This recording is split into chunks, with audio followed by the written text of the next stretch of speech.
Day Street Books and HarperAudio present Pickleball for All, Everything But the Kitchen Sink by Rachel Simon. Read by Allyson Ryan.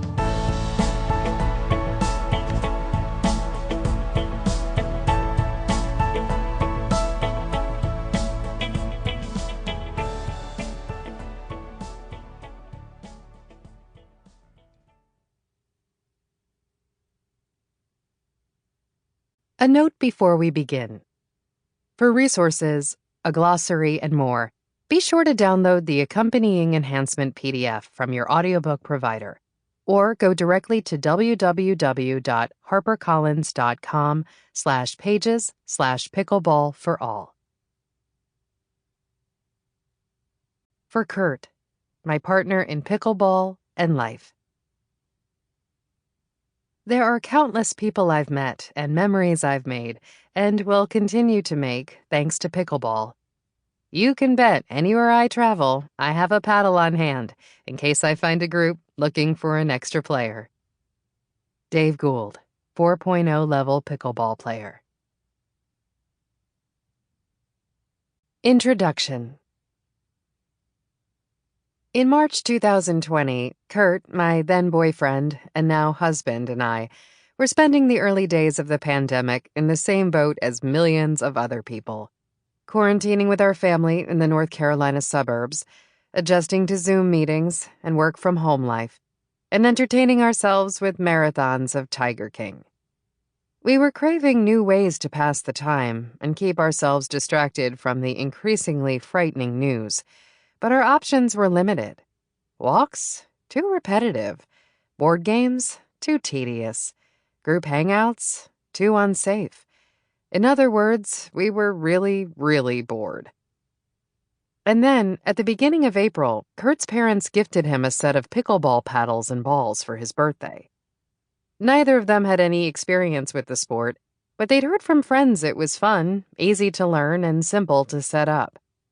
Besides, they reasoned, if we didn't like it, the equipment was relatively cheap.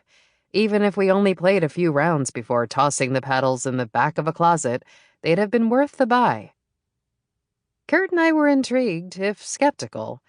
Neither of us was an athlete by any measure, and our own limited history with pickleball was relegated to middle school gym classes. Still, it did seem entertaining, and with our Netflix queue dwindling alarmingly fast, we knew we could benefit from a new activity. So, after work the next day, we marched out to the driveway, set up a makeshift court with chalk and tape, and Googled how to play pickleball.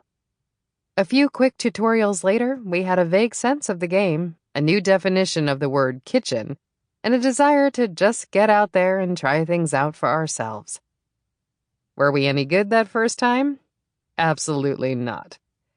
Between my badly aimed serves and Kurt's too fast returns, the two of us spent the greater portion of that inaugural pickleball game in a perpetual sprint around the court, more focused on gathering far-flung balls than actually scoring points.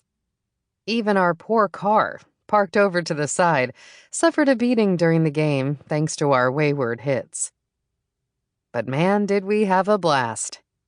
Despite our inexperience and lack of athletic ability, we found ourselves loving every aspect of the sport, from readying our serves to judging each shot's merit to seeking out the occasional, long-lasting volley.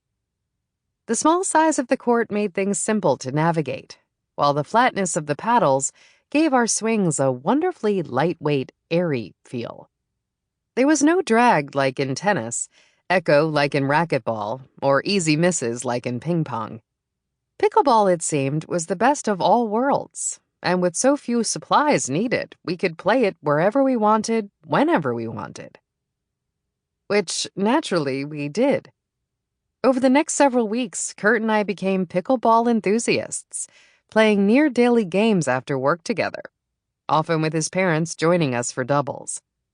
Off Amazon, we ordered a net and some extra paddles. From YouTube, we learned a few more rules and strategies, some of which we actually managed to put to use. By the end of the month, the four of us were so into the game that we even set up. Sample complete. Ready to continue?